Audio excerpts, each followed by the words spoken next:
Novembre 2023, ça nous met un Ether à 2000 $. Et février, mi-février, bah c'était un Ether à 2800 en fait. Depuis mon thread du 15 février 2024, ça fait un an. Ether n'a pas bougé. Voilà, ça fait un an. Ether, il a pas bougé. Ah ouais, le graphique d'Ether sur un an, il fait peur, hein. C'est ça, l'Ultrasound Money. Après, moi, j'aime toujours autant l'écosystème d'Ethereum, les blockchains EVM.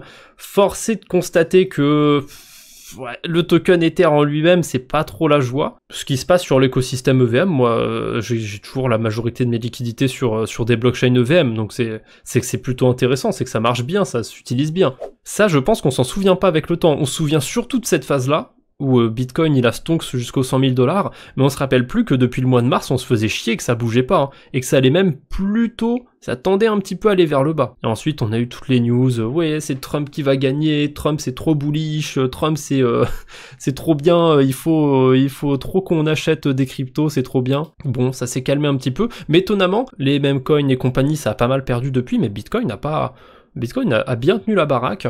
Le halving, c'est une science très curieuse. C'est-à-dire que c'est un indicateur qui est volatile. Hein. En gros, le halving, c'est bullish avant, quand on est bien avant le halving, c'est bullish quelques mois, quelques semaines avant le halving. Ensuite, quand on se rapproche du halving, c'est bullish à partir du moment du halving. Et quand on vient de dépasser le halving, vous en faites pas. Si on regarde les précédents cycles, c'est bullish à partir de 100 jours, à partir de 200 jours, à partir de 500 jours. Il y a quelque chose, en fait. Il y a un certain déni, en fait. Plus on avance dans le cycle, et plus les gens essayent de se trouver des raisons, de se dire non, mais regardez, si on regarde tel indicateur dans le passé, à chaque fois ça a marché, c'est trop bien, donc ça va forcément marcher ce cycle-là, blablabla.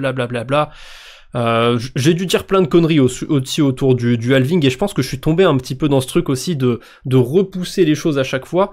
Mais bon, c'est comme ça, hein, le cycle de 2024, il puait la merde en dehors de BTC et de Solana peut-être. C'est comme ça, c'est la vie, hein. On se rattrapera s'il y a d'autres cycles. Mais j'avoue que tout ce qui se passe en ce moment, voir que quand il y a des hypes avec des présidents qui lancent, ou en tout cas qui mettent leur nom sur des mêmes coins, et que ça dure littéralement une journée ou deux, ça fait peur, hein. Ça fait peur pour l'avenir sur les altcoins, hein. Depuis l'élection de Trump à peu près, les news qui sortent, elles sont... Il y a eu beaucoup de projets qui sont un peu précipités pour faire leur airdrop. Il y en a eu pas mal de projets européens fin 2024. Début 2025, il y a aussi pas mal de projets qui ont enchaîné, je sais pas. À part des sorties de tokens, il n'y a pas tant de news dont je me rappelle qui m'ont fait vibrer. Alors, le seul truc qui me vient à l'esprit, c'est Tether qui s'investissent absolument partout et qui sont tentaculaires. Ensuite, on a des lancements d'écosystèmes par-ci par-là, mais il y a quelque chose, il y a plus de saveur, je trouve, par rapport à la DeFi d'antan. Après, je suis peut-être un boomer déjà de la DeFi, hein. Faut accepter que les cycles aillent plus vite aussi en crypto, donc voilà, 2021, si je suis un OG de 2021 de la DeFi, je suis déjà un boomer, fait chier. Pour moi, on est définitivement dans la phase de déni sur ce cycle. C'est mon avis, c'est mon analyse. Là, ça commence à faire un petit moment que plus le temps passe et plus ça me confirme que on est dans le déni. Le truc de les gens qui attendent le bull run pour prendre leur profit, on est même maintenant dans une phase où les gens n'attendent même plus de prendre leur profit, ils attendent de revenir dans le positif. Ça m'étonnerait vraiment qu'on soit dans une autre phase de ce cycle. Après, je mets Bitcoin à part. Vraiment, le déni, c'est sur tout le marché crypto sauf BTC. BTC, il est un peu à part. Ah ouais, la Bitcoin dominance, elle est pas mal, hein. Ah, il y a cette fameuse phase où c'était l'alt season qui a pas duré. Après, en vrai, quand on met... attendez, laissez-moi dérouler tout mon argumentaire. Quand on regarde un petit peu ce qui se passe en ce moment sur le marché, qu'une hype ça dure 2 jours ou quoi que ce soit, le fait que la dominance de Bitcoin est descendue pendant 3 semaines, c'est presque une alt season, hein. Rétrospectivement, par rapport à ce qu'on a eu tous ces derniers temps, c'est le moment où c'est descendu le plus fort. Donc oui, je m'étais emballé à ce moment-là, mais factuellement, on avait un XRP, on avait même... Il n'y avait pas Cardano qui avait fait un nouvel ATH, où on avait tous les Dinocoins qui étaient remontés d'un coup. C'est essentiellement pour ça d'ailleurs que Bitcoin avait perdu de la dominance, hein. C'est parce que XRP et compagnie avaient pump, hein. Mais ça n'a pas duré. Ça a vraiment pas duré. Quand j'avais commencé à faire mon malin, évidemment, le marché a donné raison à BTC, on va dire. 2024, c'est probablement le dernier cycle... Il y a des gens qui veulent pas y croire. Hein. Honnêtement, pour moi maintenant c'est acté cette phrase. 2024 c'est le dernier cycle. On a des présidents qui lancent des meme coins. Je sais, je joue sur les mots, ils les lancent pas directement, mais il y a leur image, il y a leur nom sur des meme coins. Ils sont associés à des meme coins. Honnêtement, vous voulez où à partir de ça on peut pas aller plus haut que ça en fait. On a atteint le max du max. Il y a un truc aussi. Il y a des gens qui pensent que, comme les cryptos c'est trop bien, comme les cryptos c'est le futur, il faut que s'il y a que 5% de personnes qui utilisent les cryptos, c'est qu'il manque 95% des gens. Mais non, en fait, il y aura jamais 100% des gens qui utiliseront les cryptos. Déjà, il peut pas y avoir plus de personnes qui utilisent les cryptos que de personnes qui utilisent Internet. En tout cas, pour l'instant, c'est pas possible. Ou que de personnes qui ont un téléphone, enfin, vous avez compris l'idée. On pourra jamais arriver à 100%. Et il y a trop ce truc de personnes qui espèrent qu'on aura la même croissance que sur Internet, qu'on va atteindre 90% du globe. Ça m'étonnerait qu'on atteigne ces niveaux-là. Ou alors ce sera via des outils qui sont mais complètement pétés, pas complètement pétés, mais qui vont utiliser les cryptos, mais ça sera une sous-couche d'une sous-couche d'une sous-couche d'une sous-couche de technologie. On saura pas du tout qu'on utilise des cryptos à ce moment-là. Et est-ce qu'on peut vraiment considérer qu'on serait des utilisateurs crypto, alors qu'Internet, on s'en rend un peu plus compte quand on l'utilise. Donc 2024, c'est probablement le dernier cycle. Je reste sur cette take, j'y crois à mort. Ce sera sûrement celui des gouvernements. Eh ben, on s'est fait baiser par les gouvernements. Le cycle des ETF. On n'a pas eu d'autres ETF depuis. D'ailleurs, je sais qu'il y en a qui vont me rependre sur le mot ETF. Oui, c'est un abus de langage, blablabla, blablabla. Ether a littéralement marqué son point haut un peu après les élections. Hein. C'était début décembre. Hein. C'est assez marrant de se dire ça. Là, c'est facile, hein, encore une fois, de faire l'analyse après coup, mais c'est quand même bien de le faire, plutôt que de rester dans le déni ou de rester dans des choses du passé. C'est marrant de se dire que tout le monde espérait que Trump passe pour que ça puisse être super bullish sur les cryptos, et finalement c'était le sell event. Hein. Oh là là, enfin tout le monde, ou presque tout le monde. Donc c'était un sell event, hein, finalement un petit peu après. Hein. Pour l'instant. C'est peut-être un peu tôt pour tirer des conclusions, mais quand même, là, sur Ether, le moins 30%, il est déjà acté, hein, c'est déjà pas mal. Hein. Honnêtement, le graphique d'Ethereum, il est pas sexy, il donne pas envie. Hein. Autant je suis pas un bandeur de graphiques, quand je dois quand même m'investir sur un coin, c'est vrai qu'Ether, il est pas sexy. Hein. Les mèches, elles font peur à chaque fois. Aujourd'hui, il y a environ 2 millions de bitcoins sur les exchanges, c'est 10% de la quantité en circulation. Tiens, je me demande combien il y a de BTC sur les exchanges maintenant. Sur mon script, je disais qu'il y avait environ 2 millions de bitcoins sur les exchanges, et maintenant, quand je regarde les données qu'il y avait sur fin octobre, on est sur du 3 millions. Et pourtant, je suis sur le même indicateur CryptoQuant. Donc c'est bizarre. Attendez, faut que je revienne sur ma vidéo. CryptoQuant, c'est exactement la même source. Il y a un truc là, il y a quelque chose. Bitcoin Exchange Reserve, est-ce que je suis exactement sur le même truc? Bitcoin Exchange Reserve All Exchange. C'est la même source. Quand je regarde en 2025, ça me dit que, allez, on va prendre la date du 1er décembre. 1er décembre 2023, il y avait 3 millions de BTC sur des exchanges. Ok, là je reviens sur les données du passé, de ma vidéo du 13 novembre 2023. Ah bah du coup, ça n'existait pas encore le 1er décembre. Merde. On va prendre le 1er octobre. On va prendre le 1er octobre, c'est pas très grave. A priori, il y avait 2 millions de BTC sur les exchanges. Très bien. Hop, 1er octobre, c'est où? C'est là? Bah non. Là, quand je regarde en 2025, ça me dit qu'il y en avait 3 millions. Tiens. Il est très curieux cet indicateur, hein. Il est très très curieux. Peut-être qu'il y a un exchange, qu'il y a des sources qui ont été rajoutées depuis. Et c'est peut-être pour ça qu'on a plus de BTC, mais ils avaient oublié une source, ils avaient oublié un exchange qui avait 1 million de BTC, ou même plusieurs exchanges. Ils avaient oublié ça dans leur source. Ils prenaient pas en compte un tiers de l'offre. C'est très curieux ce graphique. Je sais pas ce que vous en pensez, mais là je viens de mettre le doigt sur quelque chose. Hein. Avec des chiffres, avec des graphiques, on peut vous faire dire ce qu'on veut, mais si en plus, avec le temps, quand on regarde dans le passé, les choses changent, c'est encore pire. Là, les données que j'ai dans le passé, bah, quand je reviens littéralement dans le passé, c'est pas les mêmes. Bon, je pense pas que que le truc va durer éternellement. Pour rappel, hein, c'était une blockchain qui s'appelait Phantom, qui a été rebrandée, relancée. J'avais déjà théorisé ça il y a longtemps sur un live, je me souviens plus exactement ce que j'avais dit, mais je me rappelle que je commence déjà à digresser, à partir sur un autre truc, mais c'est pas grave, au pire je le garderai pour Twitch ou je me débrouillerai au montage, c'est le problème du mois du futur. C'est pas grave, j'ai envie de dire mon truc. Où est-ce que j'en étais? Est-ce que je me perds du coup en partant sur mes digressions? Je suis vraiment débile. Qu'est-ce que je voulais dire? Je me suis perdu dans mon fil, attendez.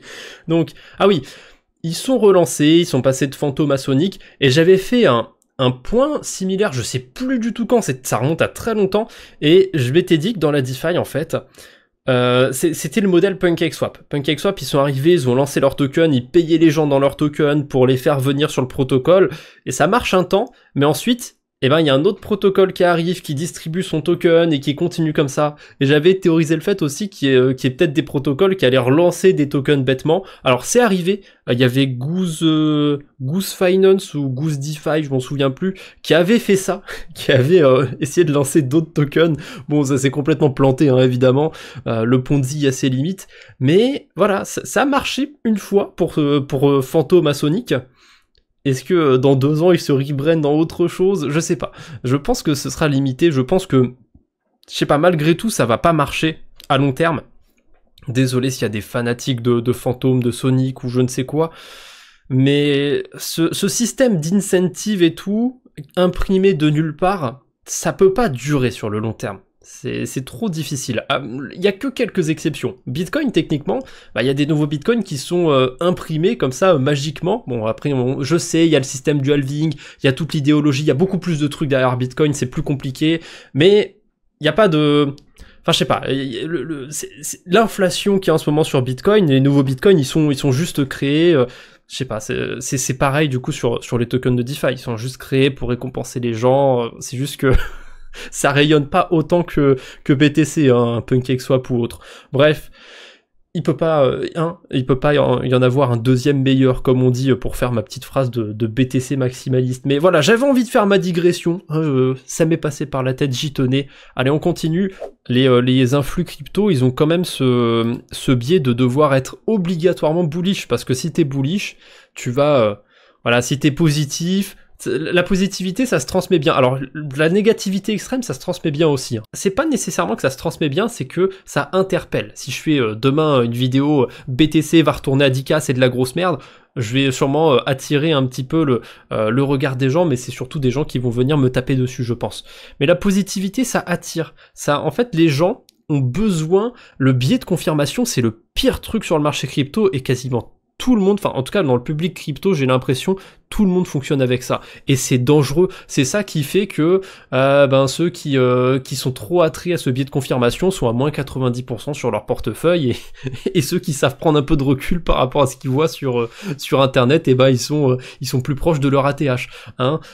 Le biais de confirmation, c'est le pire ennemi sur internet. Et je jette pas forcément parce que je fais beaucoup de contenu, donc même si je peux mettre en garde ou quoi par rapport à ça, il y a un problème en fait, c'est que les gens, on est dans une société où ça se fait de plus en plus, on s'attache à une image, on s'attache à des personnages, à des gens, et je sais qu'il y a je sais pertinemment que si je parle en positif ou en négatif d'un projet, il y a des gens qui vont me suivre sans réfléchir, comme ça, à l'aveugle. S'il dit ça, c'est qu'il a raison, et c'est pareil pour d'autres, et ça me fait un peu peur, honnêtement. Ça me fait un peu peur, ce biais de confirmation. Et du coup, pourquoi les créateurs crypto, les influx crypto vont toujours, en tout cas beaucoup trop, dans le sens positif, et on est toujours à espérer que... Enfin, moi pour le coup, j'espère pas grand-chose sur Ether.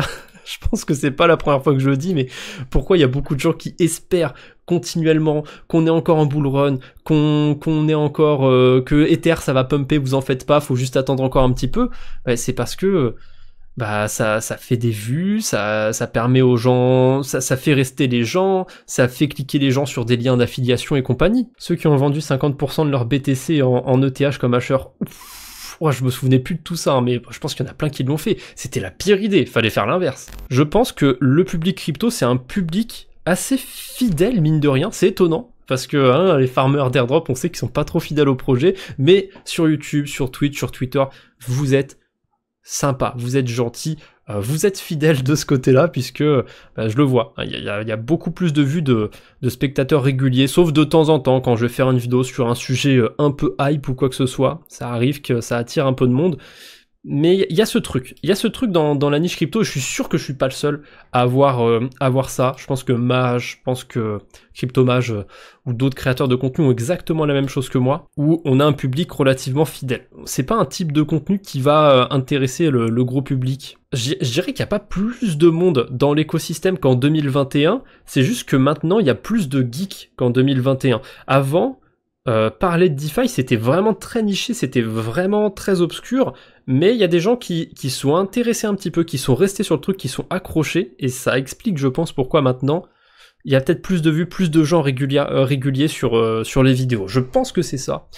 Donc à mon avis, voilà, pour conclure sur tout ça, il n'y a pas nécessairement plus de liquidité, plus de gens sur l'écosystème, c'est juste des gens qui vont passer plus de temps en fait sur l'écosystème, qui vont s'investir un petit peu plus à regarder du contenu, à suivre, être plus actifs sur l'écosystème. Et finalement, est-ce que c'est pas pour ça qu'on a un marché crypto qui se tient mal?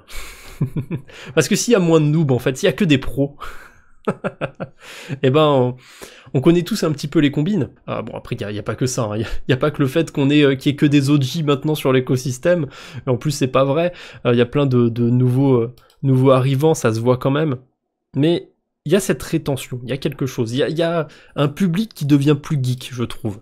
Donc, je me suis vraiment bien éloigné du truc de base, mais à court terme, à ce moment-là, quand j'ai fait le thread, quand j'avais fait ma vidéo, certes, j'avais un peu plus de vues, les stats avaient un peu augmenté du côté du YouTube, mais avec le temps, je pense pas que ce soit particulièrement parce qu'il y ait un public qui revienne ou quoi que ce soit. Il y a peut-être des gens qui étaient là en 2021 qui ont fait une pause forcée avec le bear market et qui se réintéressent maintenant à tout ce qui est airdrop, à tout ce qui est un peu plus poussé. Mais je pense pas que ce soit des gens qui se réinvestissent tant que ça dans le marché en fait.